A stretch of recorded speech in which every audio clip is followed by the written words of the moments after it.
Thank you to our sponsors for supporting this episode of Troxel, BQE Core, and Avail.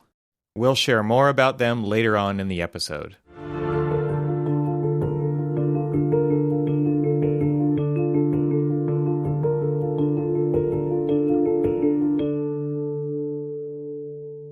Welcome to the Troxel Podcast. I'm Evan Troxel. This is the podcast where I have a conversation with guests from the architectural community and beyond to talk about the coevolution of architecture and technology. In this episode, I welcome Paul Petrunia. Paul is the founder and director of ArchiNect, the internet's first online publication, job board, and community platform for the architecture industry. He's also the publisher of Ed Magazine, founder of Brutal Coffee, founder of Bustler, and co-producer/co-host of the podcast ArchiNect Sessions. In this episode, we discussed the early days of the internet that we experienced and how ArchiNect began, which was born out of Paul's architectural education at SciArc. But the real reason for talking with Paul was to dig into why ArchiNect was started in the first place and how the community has evolved over the years, especially in the larger landscape of social media, podcasting, and blogging. We also discussed the role of an entity like ArchiNect having and expressing their values on the internet as guideposts for a community, the idea of your name versus pseudonyms on platforms in regards to expressing one's thoughts and cancel culture, the civility or lack thereof in conversations online today, the different ways in which people communicate online, the effects of social media on one's mental health, and so much more. This was a fantastic conversation with Paul, who I also ride mountain bikes with, so it was great to catch up with him on a professional level. And I hope you'll not only find value in it for yourself, but that you'll help add value to the profession by sharing it with your network. In addition to leaving a rating and review on Apple Podcasts, it's the smallest act of generosity you can do to support this show and to help broaden the reach of conversations like these in my attempt to elevate the industry. I would also appreciate you visiting the sponsors who help make this episode possible. Thank you so much. So without further ado, I bring you my conversation with Paul Petrunia.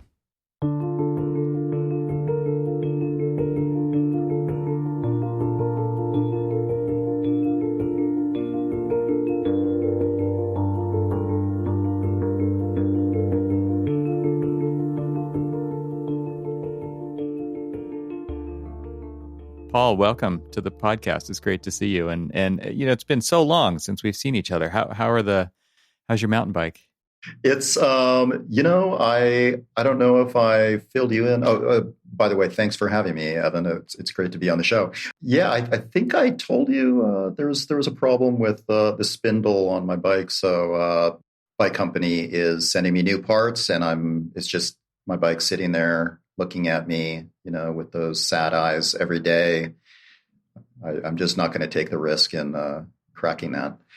Yeah, definitely a good idea. They're too expensive to break. Yeah, mountain bikes especially have entered into the luxury item category, it seems like these days. Well, they make the parts out of, what is it, like unobtainium now, right? So it's a supply chain issue. It's a cost issue. They cost as much as cars. So anyway, I fill the audience in. Paul and I have ridden mountain bikes together a few times, and Paul is an expert rider. It's fun to go riding with you. So I'm looking forward to more adventures on the trail. Yeah, I mean, it's always a blast riding with you. I just try to keep up with you. Well, I'm super caffeinated, ready to talk about architectural community. I am, yeah. It was a strange feeling like unprepared to talk about myself and what I do. But then I realized, what kind of research can I do before an interview like this? So I guess I'm ready as I'll ever be. This is the way, Paul. This is how we do it. There's no research to be done. I think, one thing that I've been intrigued in is building architectural community, and something that this show addresses.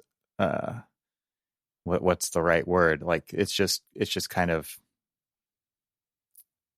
adjacent, right? Like that there is a AEC tech community out there, and I know that your community is different than that, but I think that that's something that I wanted to talk to you about, because you were one of the early architectural communities on the internet, maybe even one of the first, right? So you and I both are similarly I don't want to say aged, but but we started on the internet when it was early days, and you specifically really went in that direction from architecture school, and so I think that your perspective is great on this, and you've created an active community online with ArchiConnect. So I just wanted to kind of open up the conversation with that, and we'll see where it goes. I have some other ideas, but we'll see what happens here. So maybe you can kind of take us back and tell us the story of how ArchiConnect began, and maybe some of the interesting things that have happened over the years. I can imagine there's got to be a lot of good stories in there.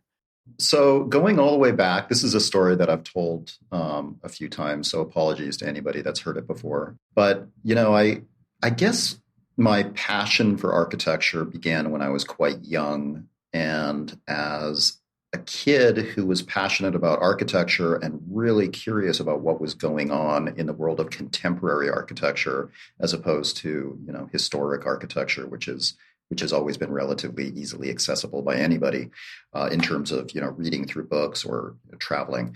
As a kid, I would ride my bike to the local university in Victoria, British Columbia, where I grew up, to pick up copies of magazines like A+U and Architectural Record and Progressive Architect. It was just so mind blowing, the kind of work that these publications were publishing, that was almost completely inaccessible to the average person. These magazines were not available at newsstands or in bookstores. You really had to go to academic institutions to find them, at least where I was growing up.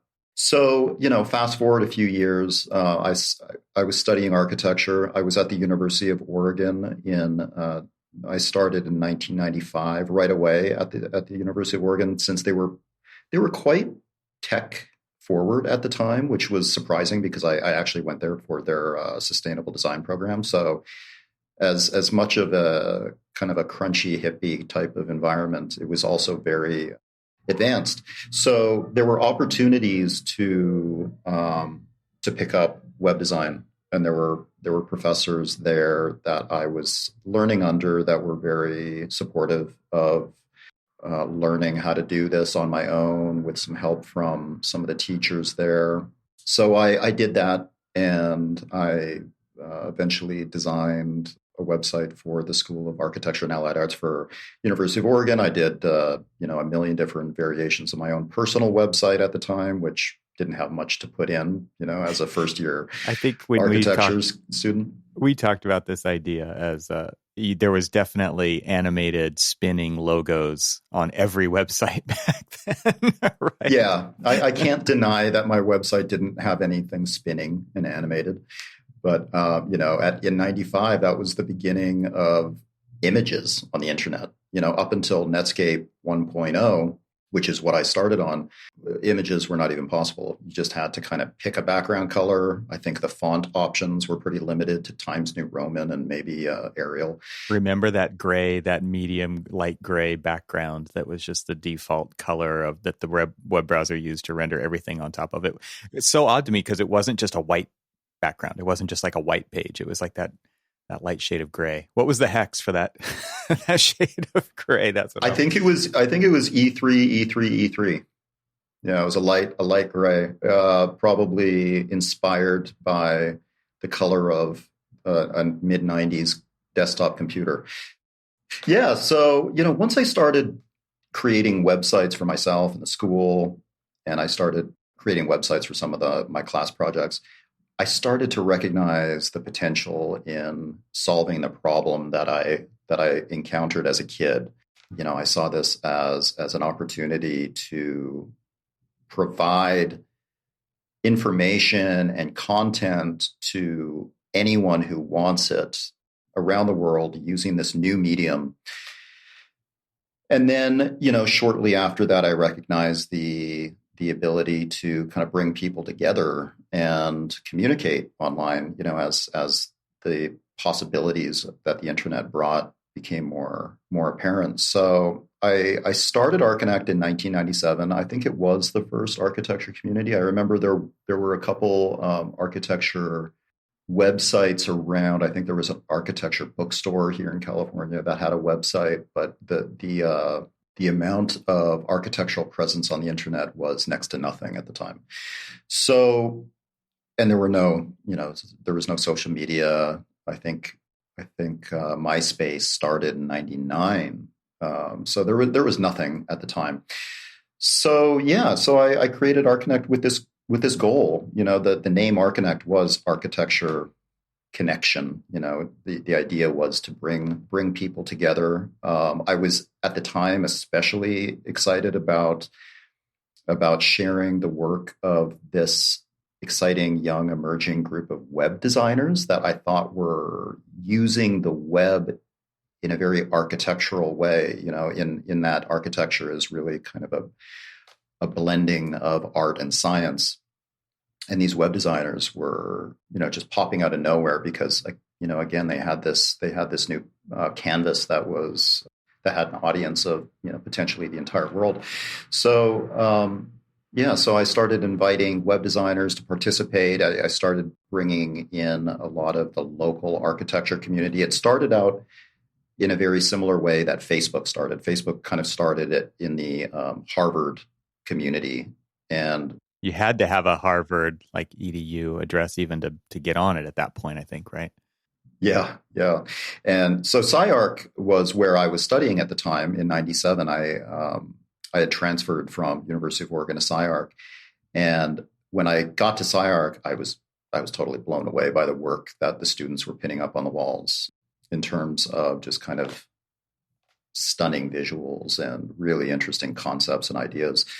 So I thought, okay, this is a great opportunity to really, it's one thing for contemporary architecture to be difficult to access at that time, but to see what kids in school were doing, the future of the industry we're studying in school, that was a whole other thing. So I used it as an opportunity to start sharing projects that my fellow students and some of the faculty were working on, and that quickly generated a lot of excitement. So the traffic blew up right away, and in the local community in SciArc, and then it started spreading out to other schools like UCLA.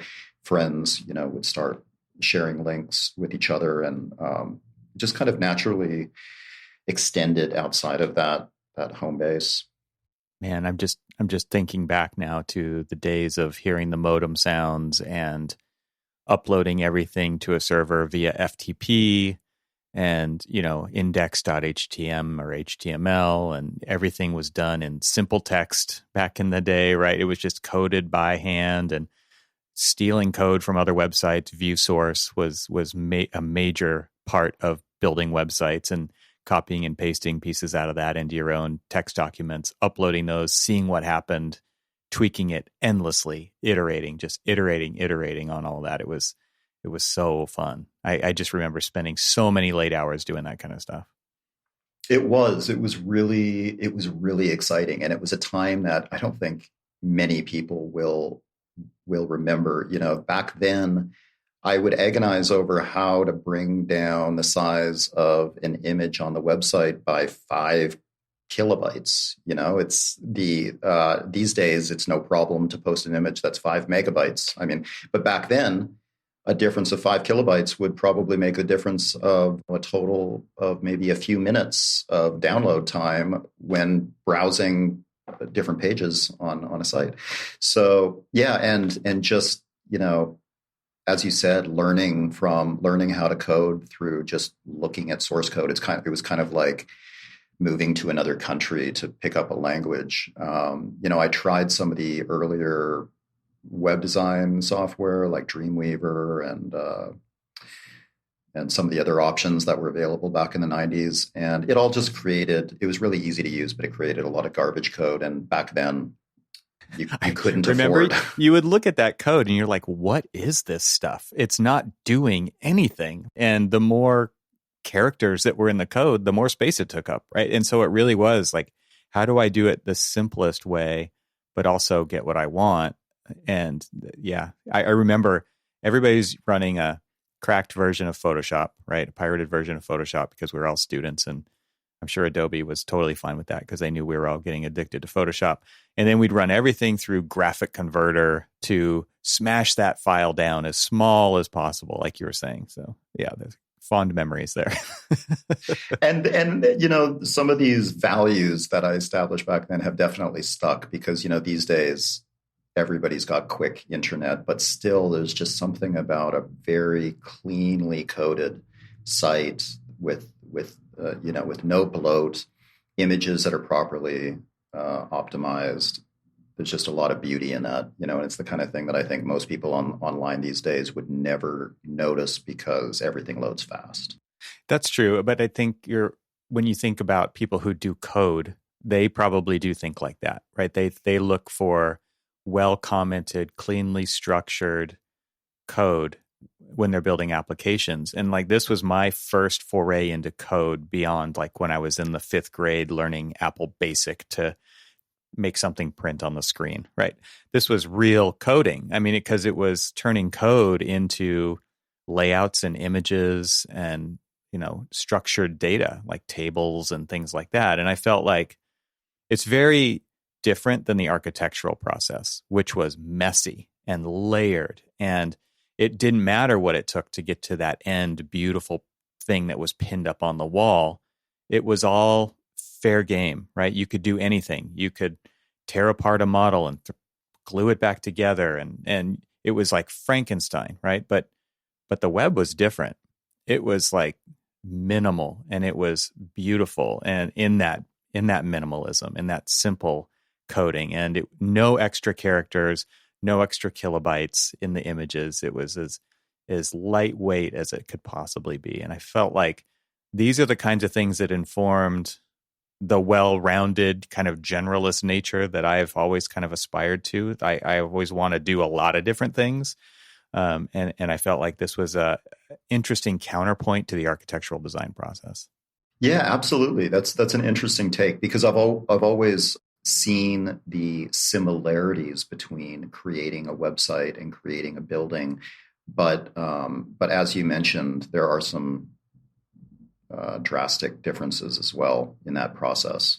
And now I think it's a lot different. The computer programs that architects use today are very much like the design process that we learned in school, which was, and I've always been a little bit like taken back by this. I always think it's a little bit weird because I'm very intentional with the way that I use software, but I see other people and they're just like breaking stuff and deleting stuff and replacing things. And they treat it very much like just having rolls of trace on the table. And it's interesting to think about how software is pretty resilient nowadays. Like Photoshop can take hundreds and hundreds of layers. You remember when we would like save a file and it would take 30 minutes to save, like preparing to save was a dialog box in Photoshop back then. Do you remember that? Like when it would try to start to take everything out of the RAM disk or the swap space and try to get it onto the hard drive that was tiny. I just remember we had to be really intentional even with our software back then. But nowadays it's like Revit files are gigabytes in size and Photoshop files are gigabytes in size. And every episode of my podcast is 200 gigs. It's enormous. Back then, like it was unheard of and you couldn't even think like that. Yeah. I mean, I remember my first computer that I got, it was a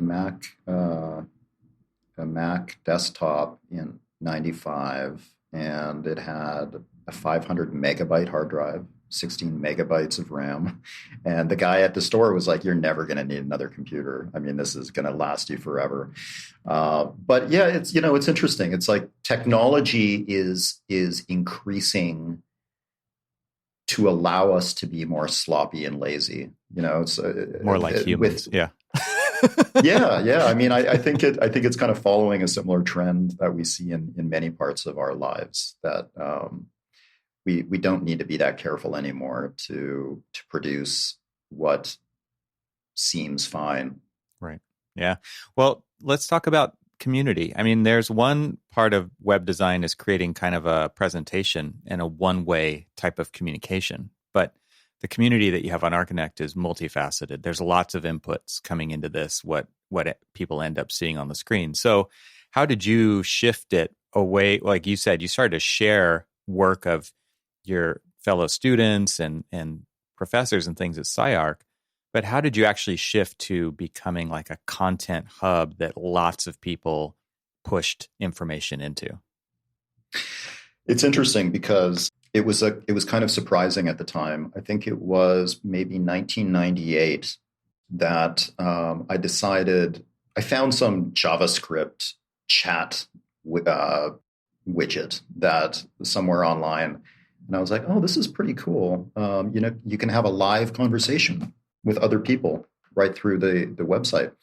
So I thought, okay, I'm going to try this out, and I invited some well-known figures in architecture and other fields to have a scheduled time where they would come in, and I guess it was kind of an early version of AMA, Ask Me Anything. So I just set up this JavaScript chat box on the website and said, hey, this guy's coming on at 2:00 on Friday. Come in and ask him questions, chat with them. And the turnout was crazy. I mean, I had no idea that so many people were interested and willing, because back then it was like there wasn't really, people were chatting on ICQ. How do you get the word out? Yeah, I mean, there were BBSs, and there weren't that many chat rooms out there at the time, maybe on AOL. And I mean, that was probably before what you're talking about, but like you could see how it led up to this, but it was still kind of asynchronous in a way, right? Like it was like you would put a message online and then you didn't know when somebody was going to respond to that. It was like check back in a day or 2 or 3 or a week and there might be a response. But to ICQ kind of changed that. Like that's kind of the early days of synchronous chat that happened online. Yeah. Yeah. So when I saw this massive turnout to have these conversations, I mean, it was actually problematic because it was almost impossible to have a regular conversation given the format of these JavaScript chat widgets. It made me realize that I could probably just start a discussion forum so that people could just talk about whatever they want in different rooms and different threads. So I worked with a web designer friend of mine, and he developed a flat file discussion forum system. And right away, that just took off.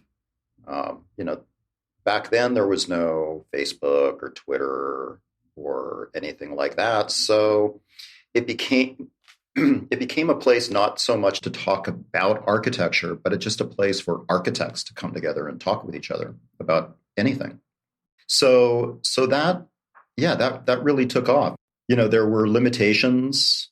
There was no signing in. There was no verified accounts. There was no login required. Anybody could post a comment or a thread. They would just put in whatever name. If they left their name out, it would automatically default to your name because that was the text that was in the field. So a lot of people became your name. People were more civilized back then. So even though there was no registration or login or any moderation tools, it ran pretty smoothly, and people started showing up from all over the world, from different industries, and it was super exciting. And that changed a lot when social media came about, because all of a sudden everybody had the ability to create their own worlds and their own kind of small networks. So online forums, the nature has dramatically transformed since social media came in and allowed people to kind of exist within their own bubbles. But your forum has persisted. The ArcConnect forum is there. It's super active. And so what's the right way to put this? Like, how has that happened? Because there are so many other, like blogging isn't even really a thing too much anymore, right? Everybody had a web blog back in the day. And because of social media, and in a couple of ways has kind of crushed blogging. It's not to say it doesn't have a place and it won't ever come back, but long form content is, most people don't participate in long form content besides like podcasts and maybe long lectures and stuff that are on YouTube, right? Like that's another thing that Facebook and Twitter have done, but the forum has persisted. And not to say that it's all long form content, but you do you guys do post articles on there. Your staff posts articles, you have contributors, and then there's comments on those, which kind of becomes a mini forum about a particular topic anyway, right? So how did that persist through all of this? Was it just because of the ties within the community and the people that were in it? Well, there's a few different ways to look at that. One way, which might be the most simplistic, is that some people started to move away into Facebook and Twitter, where they can control the people that they're conversing with. I guess I've always thought of the forum on Archinect as like a big nightclub or a bar or a party. First of all, there's no freedom of speech rules, in a place like that. It's a private environment where if you misbehave or act in a way that pisses everybody off, you don't have the right to just stay forever. But it's I think that people start to become more selective with who they talk to. From 97 until now, the online population has dramatically increased. So a Wild West kind of format where anybody can join from around the world, I don't think would work that well anymore, because there's just too many people and there's too many topics. So I think some people decided to kind of curate their own worlds in which they kind of chat on a regular basis.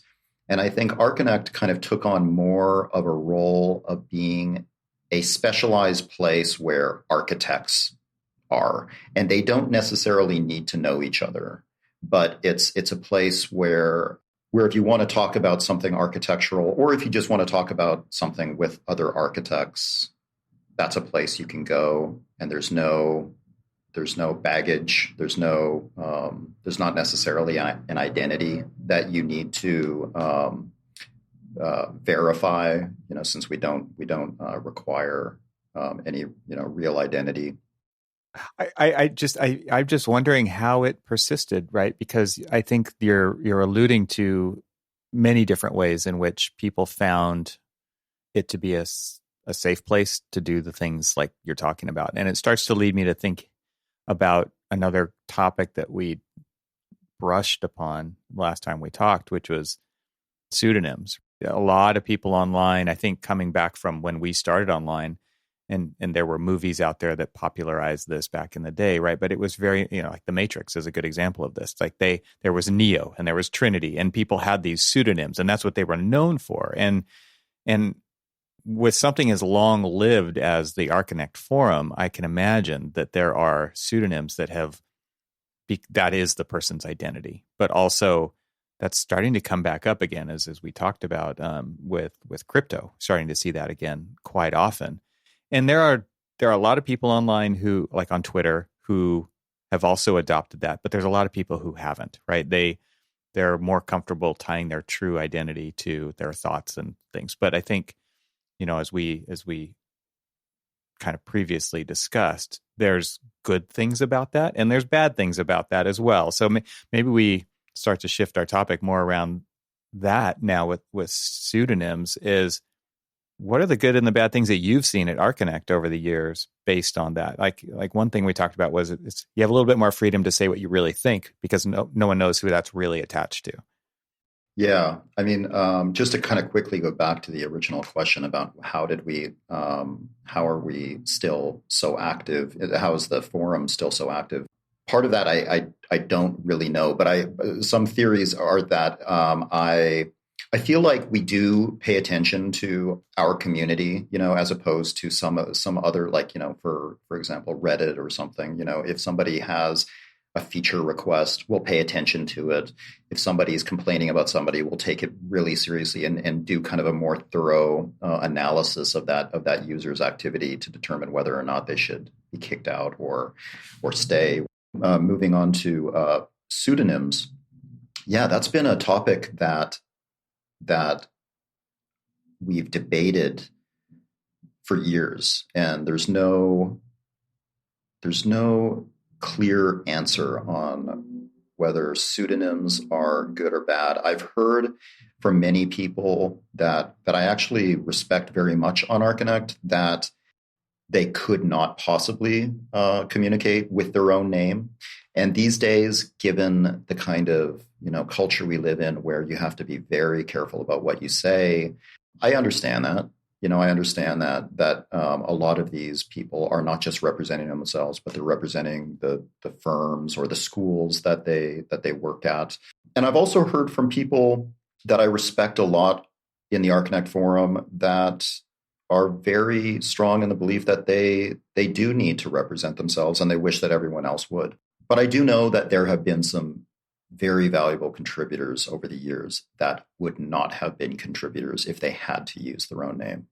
That said, there have been some pretty nasty contributors on Archinect that drive me crazy, that I have then met in real life, and they've been extremely pleasant and a completely different person. So it shows the kind of disguise that people have, that anonymity gives people a lot of confidence, and that confidence can be a good thing or a bad thing. I kind of think about road rage, right? It's like I have this cage around me that I'm driving 75 miles an hour down the freeway in, and I can do whatever I want because you don't know who I am. It's like it's a mask of sorts that you take on a persona potentially.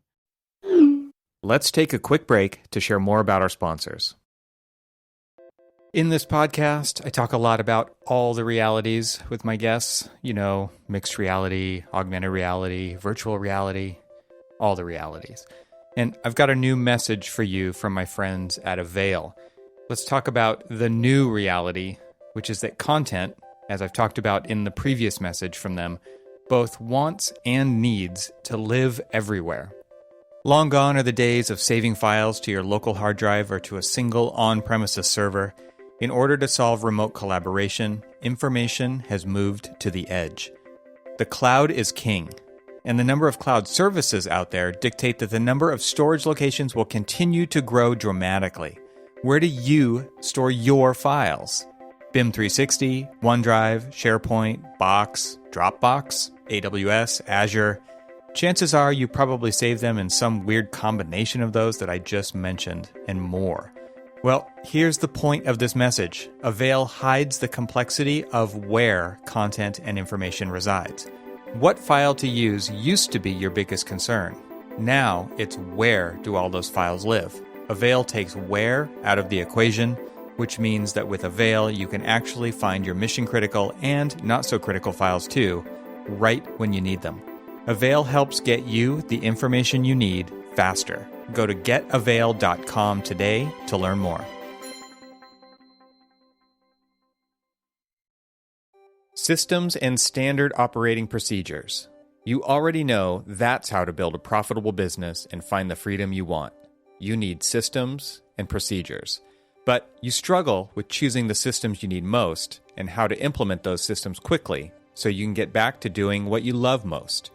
The Designing Your Business Masterclass series was created by an acclaimed architect and business consultant, Douglas Teager, FAIA, to help fellow architects and engineers run their firms more profitably while maintaining a healthy work-life balance. Douglas grew from a solo practitioner to become managing partner of his 30-plus person firm, and then later sold his firm so he can do what he does today, helping architects be more successful at Teager Consulting. On the third Wednesday of every month, Douglas dives deep into an essential topic that will strengthen the profitability of your firm and make it sustainable for growth in the years to come. Register now for the Designing Your Business Masterclass with Douglas Teager at bqe.com/masterclass and start implementing powerful systems for the profitability you need and the freedom you want. Every live masterclass session includes AIA continuing education credit, and when you visit bqe.com/masterclass, you'll have access to the full library of past sessions on demand. The Designing Your Business Masterclass is free, and it's brought to you by our friends at BQE, the makers of BQE Core, the software that makes it easy to manage your projects and people for maximum productivity and ultimate profitability. Register now for the next Designing Your Business Masterclass at bqe.com/masterclass. That's bqe.com/masterclass. patreon.com/masterclass. And now let's get back to our conversation. One time I was driving to an appointment, and there was a guy driving like a jerk, cutting in front of me, and then he fingering me, and then I was getting pissed off back, and we were both being immature and typical LA road rage. And then we keep on going the same way. We pull into the same parking lot, and I think, oh, great, we're pulling into the same parking lot. Turns out he was my physical therapist. I was getting physical therapy at the time. So and then we spent the next hour, working directly together. Didn't mention anything about it. We both pretended to not be aware, but that was really strange. But ended up, he was a super nice guy. It could have been even better if he was your psychotherapist. That would be interesting. From a lot of psychotherapists I know, I'm sure that they've got some pretty bad rage issues. They're not always the most healthy people. They're not always the ones who should be asking the questions, right? Yeah. So I mean, it's really hard to say, but even in an environment like Facebook, which does try to enforce that people use their real identity, they go to pretty big lengths to try to enforce that. There's still a lot of horrible stuff going on, and so people will, I don't know, we live in a very, very divisive time that I think people are feeling more and more confidence to stand their ground in a more extreme way than they used to. And that makes online discourse that much more difficult, especially, because at least in person, there's a little more civility that's usually involved. And there's so many ways to interpret the written text that could be not the intended context at all, right? Or the tone, right? And I've always seen that in it happen with email or text messages, right? Where you assume the way that it was intended, and that could be completely opposite of the actual intention, depending on words or just your mental state at the time. And I could imagine there's been a lot of flame wars right on Arconnect that were total misunderstandings. For sure. Yeah, it's absolutely true. There are, especially when it comes to the internet, because people in other parts of the world that exist in cultures that are foreign to, what each individual person is familiar with, they communicate in different ways. Some cultures are much more direct and straightforward. Others are very flowery in the way that they express themselves, ensuring that, with a lot of emojis. And yeah, absolutely, there's a lot of truth in how communication is perceived. Yeah, there's I'm very non-confrontational, but there's people who are so direct that it doesn't bother them to have confrontation. Even thinking about how we're trained as architects to have a thick skin during these crazy crits that we pin our stuff up on the wall, and the juror comes in and it's all about them and their ego, and they shred you to pieces, and you learn to develop that thick skin. But I'll go online and it's like, there's so many things out there that just instantly hurt your feelings, right? It's really interesting to think of how humans communicate and how well or not well we do that on a daily basis.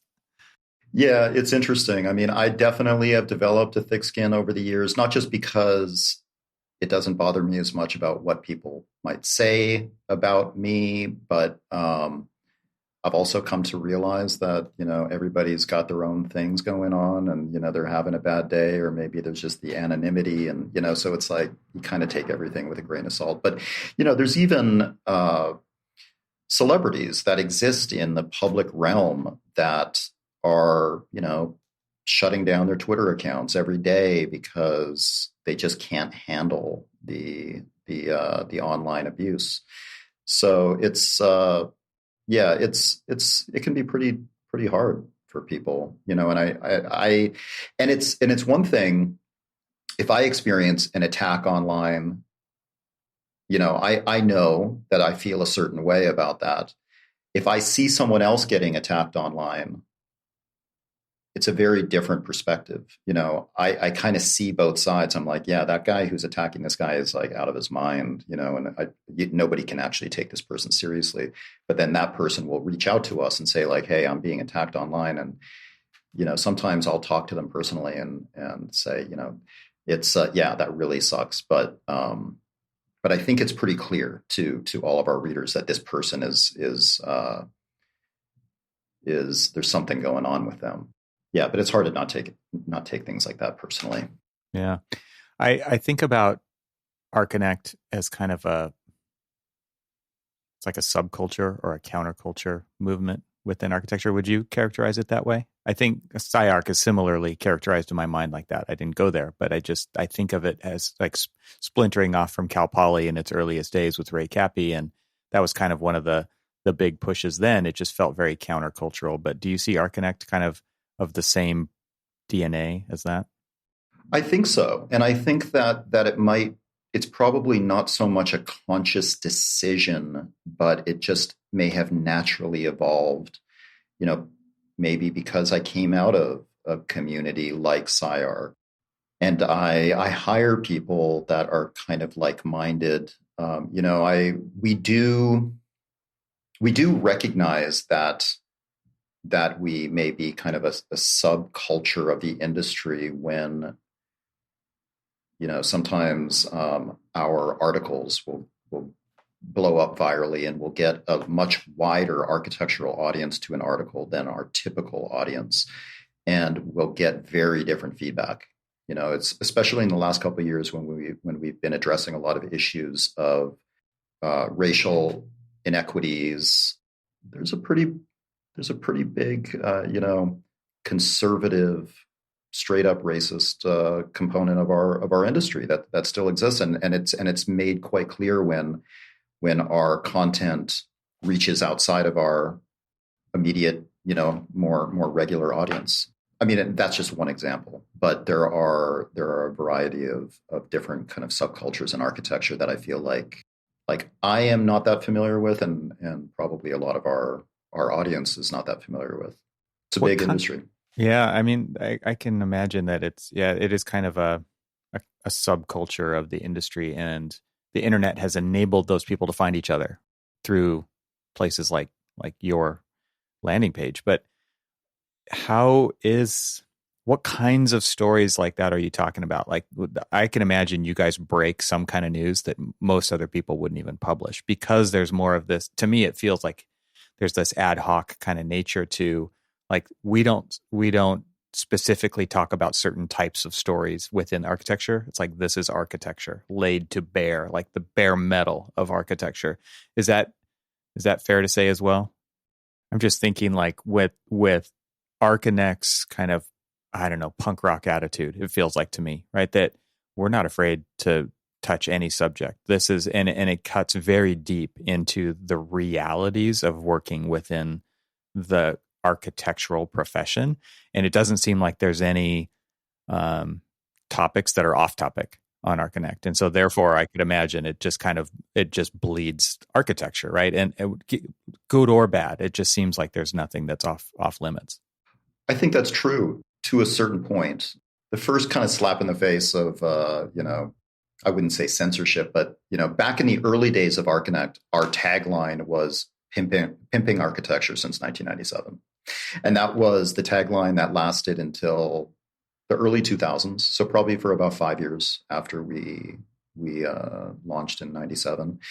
And it was around 2004 that I decided to make Archinect a real business.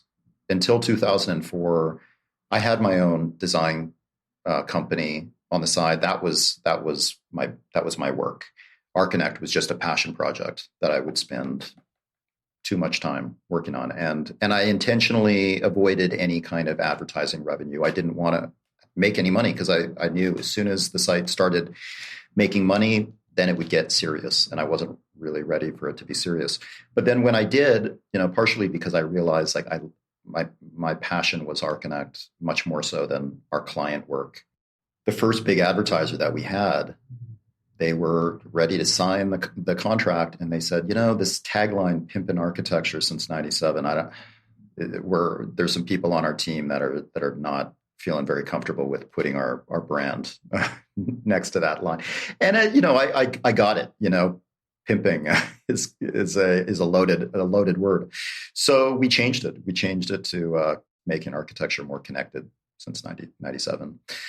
And since then, though, we have avoided making any kind of partnerships or advertising relationships with any company or person that would enforce any kind of rules or requests for what we cover. We figure that if we cover what we believe is right to cover, people will respect that. And as a result, we get a lot of pushback from people that don't agree with us, but that doesn't change our attitude. Sometimes somebody on our team will say like, "Hey, we got some pretty harsh feedback on this article." And my response is usually like, "Yeah, there's two harsh examples of feedback from this article, but this article is also doing really well with a lot of people. So it's like it's a small minority of people that are having a problem with it, and those people are probably just not, our content's not for them." Mm-hmm, mm-hmm. How many different would you? I mean, this might be a bad way to characterize it, but how many generations of people do you think are on ArchiConnect? Well, it's interesting. One of the reasons that I wanted to start a podcast back in 2014 was because I started hearing from some of the people that were regulars on ArchiConnect in the late 90s and early 2000s, and they were saying, I don't have time these days to get online and read forums and even read the news. I'm so busy, running a practice or just working as an architect. So one of the main target audiences for the podcast at the time was just those people that used to be on ArchiConnect all the time, and now they only have time to maybe catch up on things for 30 minutes, an hour, once a week. There are, considering that a lot of the people that were on ArchiConnect back in the late 90s were architecture students, let's say 20 years old in 99. They're mid 40s now, so, and the site did not only appeal to young people back then. There were, older people, a lot of professors, a lot of older architects. So I would say, at least 2 to 3 generations of people have been on ArchiConnect. I think that's super interesting because that to me parallels how a lot of offices are today. And I would say offices have more like 4 or 5 generations in them. Even if you think about someone who's just coming out of school and someone who's basically retirement age, there's a lot of generation mix going on there. And I think the younger generations would probably characterize the older generations as not being too involved online.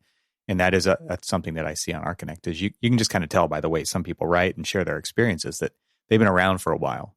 And I think that is super interesting. And I think a compelling reason to be on there because you do see that wide range of viewpoints that are in the industry today. Yeah, absolutely. And I love it when I see people with more experience chime in. One problematic issue with a lot of topics that are discussed these days is that the topics are most actively discussed among very young people in the industry, which is great. I mean, the next generation of architects, I have tremendous amount of confidence in because I feel like they are setting themselves up to make some real change in the industry that the industry has needed for generations. But the problem is that we don't have enough more experienced sounding boards to kind of provide some more experienced wisdom into the conversation to to balance, the idealism with the real world implications of some of those things. And I think, just yesterday we published an op-ed by a friend of mine, Michael Pinto. I don't know if you know Michael Pinto. We were at SciArc together. Now he runs. He's I think the design director at NAC Architects in LA. He graduated from SciArc. He's worked at boutique firms. He's worked at corporate firms. So he wrote an op-ed about what's going on at SciArc right now and all the controversy that's happening with some of the faculty and just the bigger issues that have come up.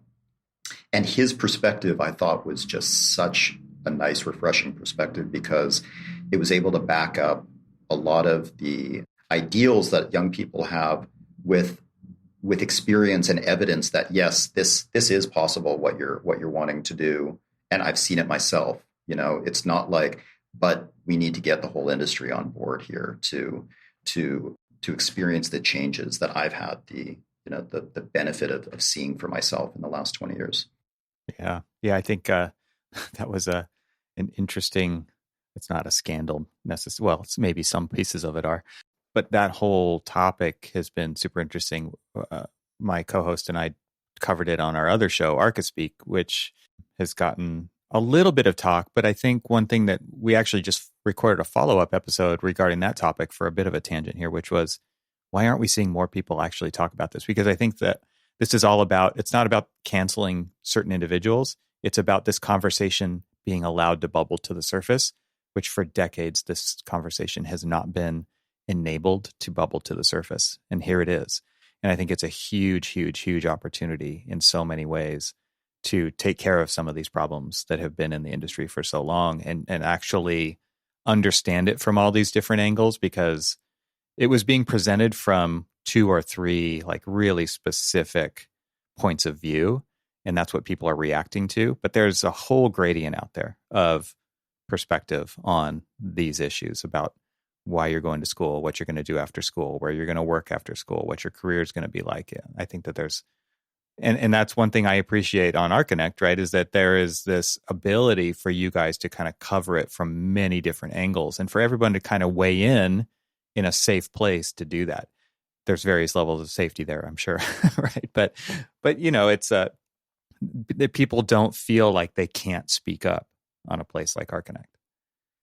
Absolutely. And the interesting thing that's come out of this recent controversy that was ignited with the panel at SciArc was that it has inspired a lot of other people to share their stories of when they were young or when they were in school. And the consistent theme was that these stories that happened years ago, and it's not necessarily a long time ago, even 5 years ago, even 2 or 3 years ago, was that those problems were brought up with administrations or with upper level members of an organization, and were just swept under the rug. And some apologies were made, but we're at a time right now where that people are feeling more empowered to share those stories, which can be very risky. I've heard some personal stories from people that have been really shocking, but they have no interest in bringing it up publicly because they know that it will change their lives in some way, and they're just not ready for it.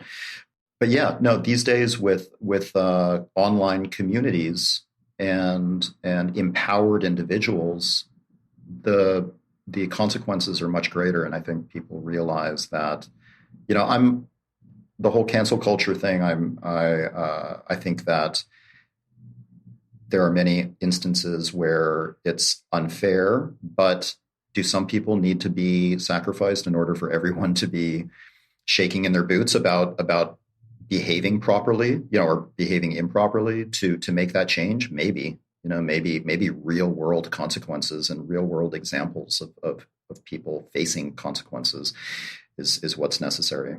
Do you see ArchConnect as being a place that gives voice to those who need an outlet like this to share these kinds of things? Yeah. Definitely. It's not always easy to get people to share issues that they feel uncomfortable talking about, but we always try to provide a platform. We've been in communication with, for example, the recent incident at Shop Architects, the unionization effort at Shop. We were in communication with some of the people, some of the architects at Shop that were involved in this, and they didn't want to go on the record, which I totally understand. But we wanted to provide that platform for them to have a place to speak their mind and share.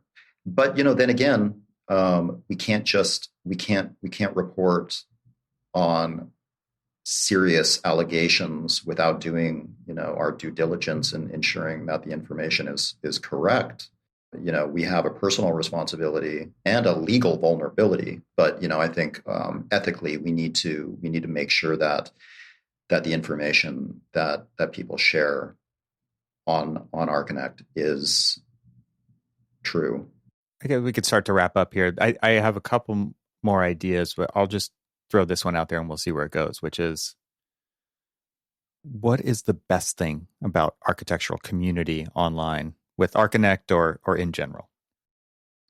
I think as a parent of teenagers, I see the incredible toll that social media and online communities can have on kids in achieving this kind of unrealistic state of perfection in their lives. But I also, through my experience just with ArcConnect and the forum and the internet in general, it's also provided a place where people can share their problems with each other. And I think we're at a time, in history where it's unprecedented in that people are feeling okay with acknowledging that they may be suffering from things that previous generations may have felt like really lonely in.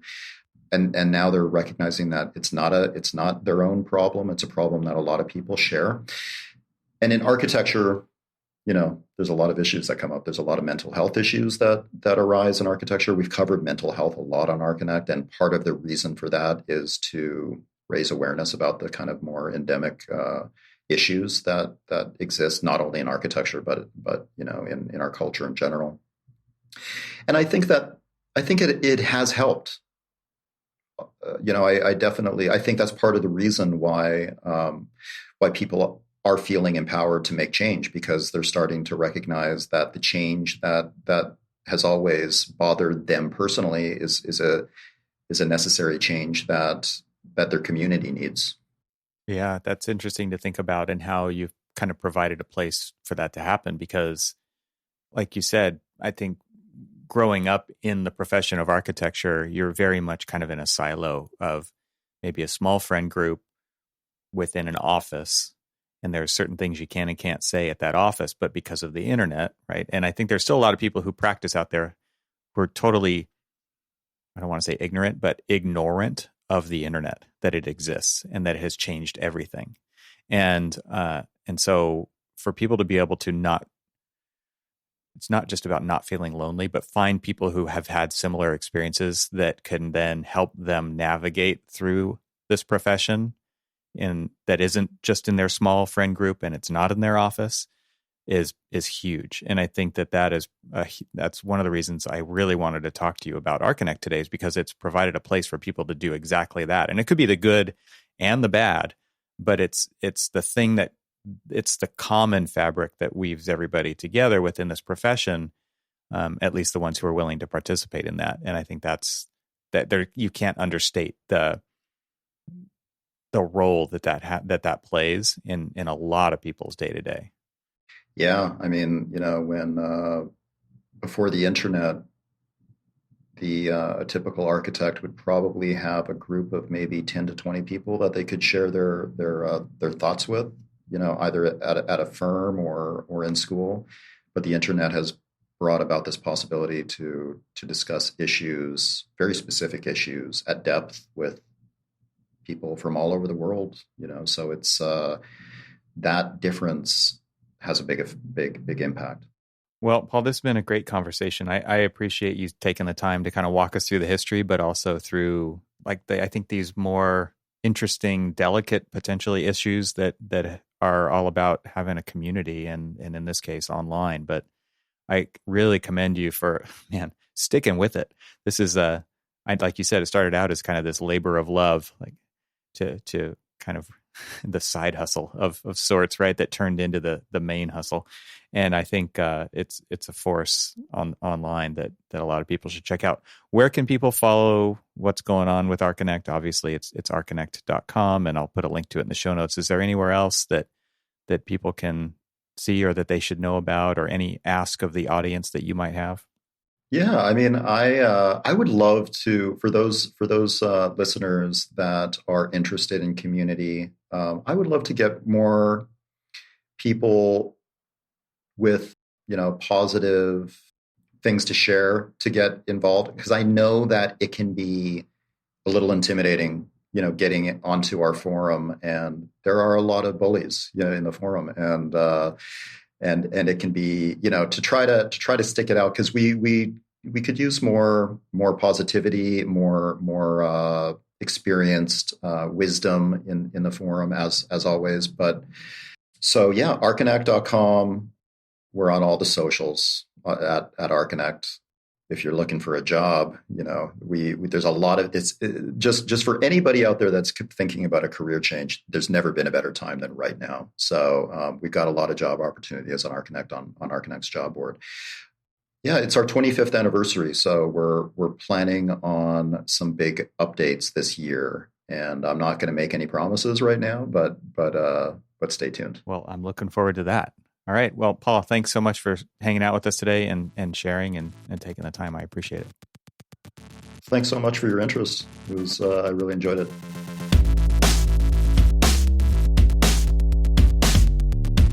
Thank you to Avail for their support of this podcast episode. Visit getavail.com to see their holistic approach to content management today. Thank you to BQE, the makers of BQE Core, for their support of this podcast episode. Visit bqe.com/masterclass to register for the next Designing Your Business Masterclass. This show is part of the Gable Media Podcast Network. You can see all the shows at gablemedia.com. That's GABLMEDIA.com. You can help support what I'm doing here by leaving a 5-star review on Apple Podcasts to help get the word out, and of course, share it with your friends. I'd love to hear from you, so leave a comment on the website at trxl.co/podcast, where you can find every episode. You can also follow me on Twitter and Instagram and YouTube. Just search for E. Troxel. Talk to you soon.